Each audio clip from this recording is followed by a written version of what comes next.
செய்யற தொழில ஏற்றத்தாழ்வு பாக்குறவன் இல்லைங்கண்ணா. சட்டவிரோதம் இல்லாத எந்த தொழிலா இருந்தா நான் செய்யறதுக்கு தயார். அதுக்காக என்ன சுத்தி நடக்கிற தப்பெல்லாம் கண்டு காணாம என்னால இருக்க முடியாது. அசிங்கமா இருந்தாலும் சரி, அக்கிரமமா இருந்தாலும் சரி.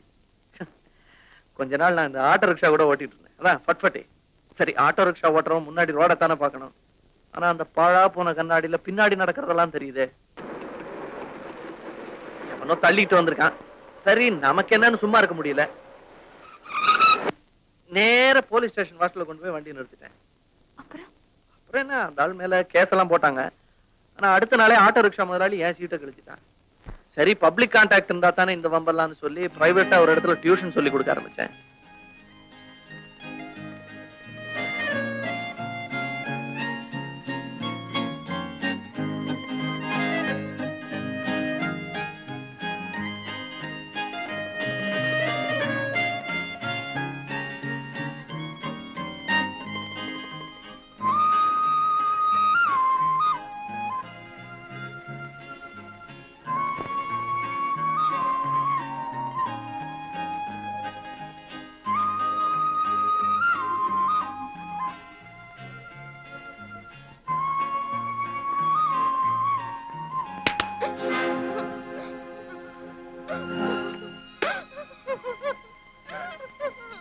என்னாச்சு? ஏன் நான் சொல்றேன் சார், உங்க பொண்ணுக்கு சுட்டு போட்டாலும் பிலாசபி வராது. அவளுக்கு படிப்புல இன்ட்ரெஸ்ட் இல்ல. சரி, அவளுக்கு எதுல இன்ட்ரெஸ்ட் இருக்கோ அதை சொல்லி கொடுப்பா. அது எனக்கு தெரியாது சார், மன்னிக்கணும்.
நான் ரொம்ப பெருமையா நினைச்சேன்.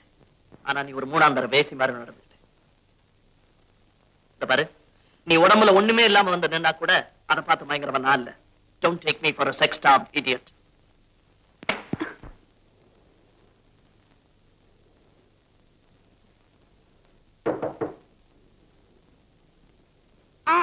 இது வந்துட்டேன்.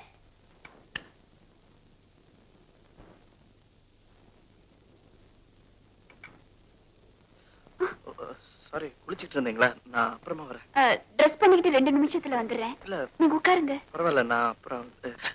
சாரி.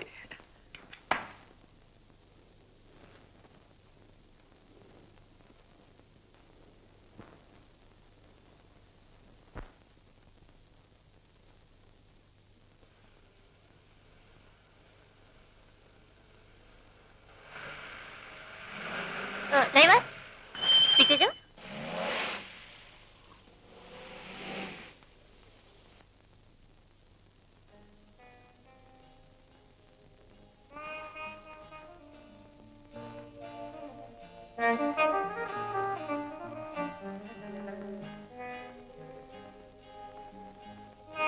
ஏ லிஃப்ட் வேணுமா? ஆமா, லைஃப்ல லிஃப்ட் ரொம்ப முக்கியம்.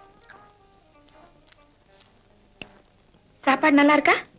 Voice fine. நீயும் நல்லா இருக்க.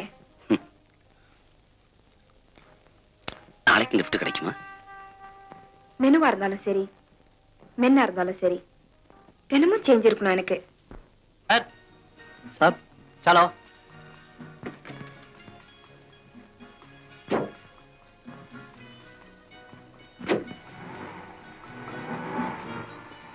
कहाँ जाना है साहब? करोल बाग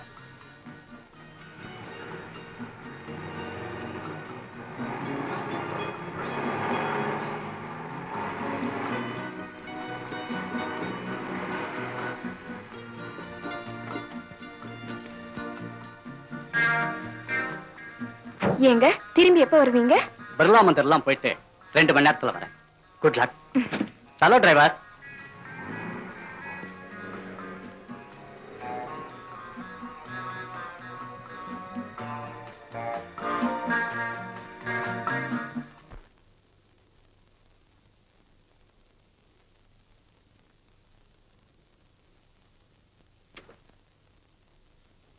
चलो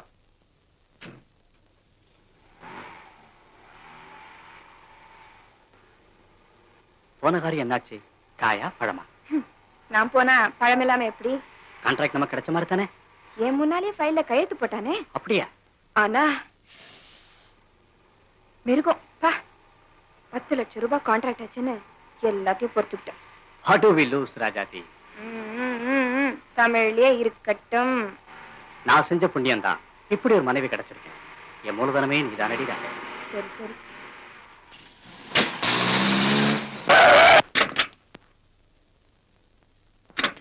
அரே गाड़ी क्यों रोका? ஏன் நிறுத்தினா? உன்ன மாதிரி மானங்கெட்ட ஆளுகிட்ட வேலை செய்ய எனக்கு இஷ்டம் இல்ல. அடப்பாவி, தமிழ் தெரியாதுன்னு பொய்யா சொன்ன? ஆமா. இப்படி நட்டோட காட்டுல விட்டுட்டு போறியாடா? எனக்கு கார் ஓட்ட தெரியாதடா. சாவுங்கடா. போற்றி போற்றி ஜெய ஜெய போற்றி. இப்புதுமை பெண்ணொளி வாழி பல்லாண்டுக்கே. மாற்றி வையகம் புதுமையுறச் செய்து மனிதர் தம்மை அமரர்களாக்கவே ஆற்றல் கொண்ட பராசக்தி என்னை நல் அருளினான் ஒரு கன்னிகையாகியே தேற்றி உண்மைகள் கூறிட வந்திட்டாள். பராசக்தி அன்னை கன்னிகையா மாறி இந்த உலகத்துக்கு வந்தாளாம். பாரதிக்கு இன்சல்ட், அந்த பராசக்திக்கு இன்சல்ட். வேலையை விட்டுட்டு வந்திருக்கீங்க, காரணத்தை கேட்டா பராசக்திங்கிறீங்க, பாரதியை திட்டுறீங்க. அப்படி என்னதான் நடந்தது? ஒண்ணும் கேட்காத. என்ன பெரிய ரகசியமா? என்கிட்ட கூட சொல்லக்கூடாதா? ஏன்?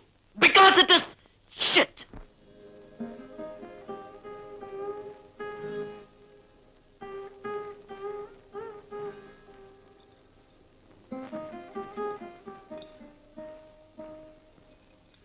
இது வேணா சார்.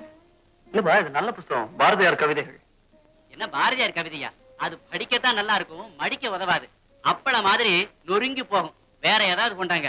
இந்த பிலிம் பேரு, ஸ்டார் டெஸ்ட், நியூஸ் பேப்பர் இந்த மாதிரி கொண்டாங்க. அதுகளுக்கு தான் இப்ப கிராக்கி. இந்தா.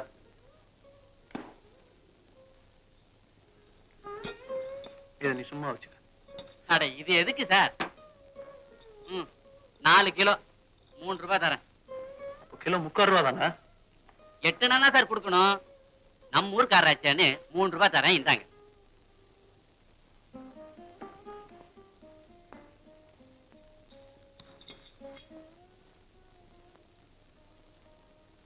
இதெல்லாம் பாரதியார் புத்தகம் போல இருக்கே. அவர்தான் கடைசி வரைக்கும் என் கூட சேர்ந்து இருந்தார். அவர் புத்தகத்தையே விலைக்கு போட்டீங்க? விலைக்கு போடல, எடைக்கு போட்டேன். என் பாரதி ஐயா, அவருக்கும் விலை 3 ரூபாய் தான். பாரதியார் கடவுள் தான், ஆனா அவரை விட பெரிய கடவுள் பசி. வாழ்க்கையில நிஜமானதும் அதான், பலமானதும் அதான். The omnipresent and the omnipotent. பசி வந்தால் 10 பறந்து போகும். என் பாரதியாரும் 10ஓட 11 பறந்து போயிட்டார். மானத்தை கூட விட்டு துண்டுமாம் பசி. ஆனா நான் மகாகவி பாரதியார் தான் அனுபவித்திருக்கேன். பரவாயில்ல. ஆனா எனக்கு என்ன கஷ்டமா இருக்குன்னா, இதெல்லாம் சாயங்காலத்துக்குள்ள இந்தியா கேட்டுக்கு அனுப்பிச்சிருவாங்க. வேர்க்கடலை பொட்டல கேட்டேன். நீங்க வர்றதுக்குள்ள இதெல்லாம் வித்து கால்படி அரிசி, கொஞ்சம் மளிகை சாமான் இதெல்லாம் வாங்கி வைக்கணும்னு நினைச்சேன். அதுக்குள்ள நீங்க வந்துட்டீங்க. 3 ரூபாய் இருக்கு. இதுவும் செலவாயிடுச்சுன்னா அப்புறம் உதவி செய்ய அந்த பாரதியார் கூட இல்லை.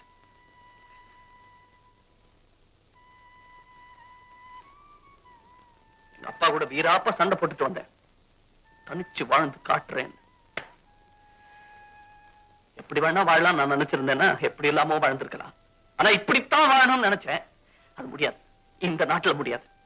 என்னை சுத்தி நடக்கிற போலித்தனத்தை என்னால தாங்கிக்க முடியல. அதனால நிலையான ஒரு உத்தியோகத்துல என்னால் நிலைச்சு நிற்க முடியல. ஆனா எத்தனை நாள் தான் என்னால இப்படி இருக்க முடியும் சொல்லுங்க? லட்சியங்கள் சோறு போறது இல்ல. பசி என்ன பலவீனமாக்கிடுமோன்னு பயமா இருக்கு. ஆனா ஒண்ணு, இந்த பசி என்ன பலி வாங்க நான் விட மாட்டேன். நானே அழிஞ்சு போனாலும் சரி, என்னோட கொள்கைகள் அழிஞ்சு போக நான் விட மாட்டேன். ஆனா பாவம், என்னோட அழிவுல நீ சம்பந்தப்பட வேணாம்னு நான் நினைக்கிறேன். ஏன்னா உனக்கு ஒரு வேளையாவது சோறு போட முடியுங்கிற நம்பிக்கை பாரதியார் புஸ்தகத்தோட போயிடுச்சு. அதனால நீ உனக்குன்னு ஒரு வாழ்க்கை அமைச்சுக்க. நல்லா இருக்கு. அது நேரம் கிடைக்கும் போது இந்த பைத்தியக்காரன் நினைச்சுக்க.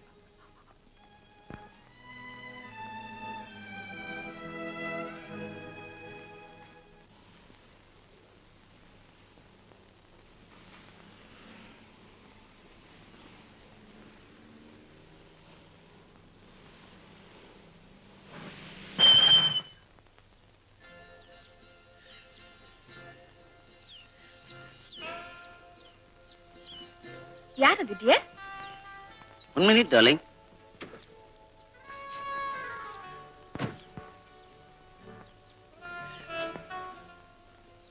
டேய் தம்பு, என்னடா இது கோலம்? உன்னை எங்கெல்லாம் தேடுறது? டேய், நம்ம 3 பேர்ல யாரு யோக்கியமா வாழ போறோம்னு பேசிக்கிட்டோமே, நான் தான்டா பரம யோக்கியன். இப்ப என்னுடைய உத்தியோகம் என்ன தெரியுமா? ஒரு ஹஸ்பண்ட். அவளுக்கு மட்டுமில்ல, அவ ஆஸ்திக்கும் கூட. பாவம் விதவை, என்னை விட வயசானவ. மனைவியா வாழ்க்கை கொடுத்தேன், புருஷனா சம்பளம் எடுத்துக்கிறேன். That's all. உருப்பட மாட்டீங்கடா உருப்பட மாட்டீங்கடான்னு சொல்லிக்கிட்டே இருந்தானே அந்த லட்சியவாதி, இப்ப அவன் என்ன பண்ணிட்டு இருக்கான் தெரியுமா? அது இருக்கட்டும், நீ ஏன்டா இப்படி பைத்தியக்கார மாதிரி இருக்க? பைத்தியக்காரனா? நானா? திலீப் என் கூட இருக்கிற வரைக்கும் நான் ஏன் சார் பைத்தியக்காரனா இருக்க போறேன்? என்ன, திலீப் உன் கூடவே இருக்கானா? போடா பைத்தியம்.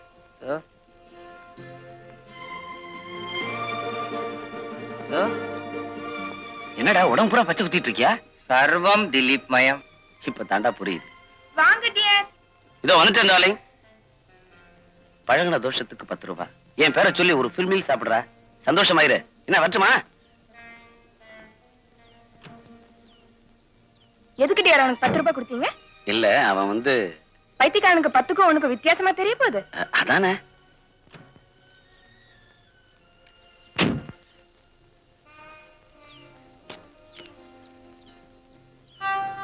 விதவைகள் வாழ்க.